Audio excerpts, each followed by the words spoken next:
And now it's about time to work with our music. So again, we should be listening to throughout this process these clips, making sure that they sound level as well as actually like looking level, because those things can be different. And now it's time to actually build in some of our music. If you would like, the very first thing you should do is find where you want your music to sort of start.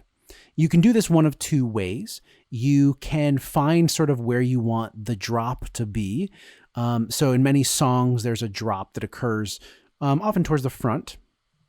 And you can be sort of strategic about having that hit in your introduction before you get to your talking, so that somebody is brought into this podcast with a bit of music that feels exciting and that something is going to happen. And then you get into your introductory talking.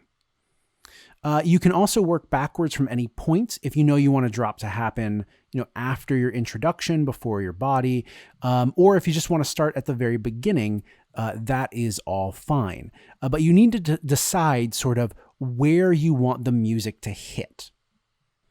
For this song, I know that sort of I want that drop to happen before my introduction, and that happens right here.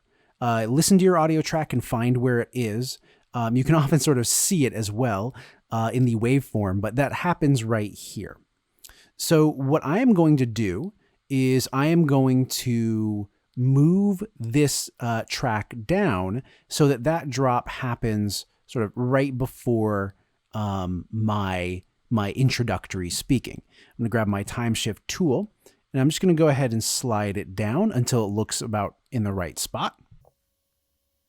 Okay, I'm going to have that hit, that drop go just a little bit before my actual speaking, because I'm going to fade it down right afterwards.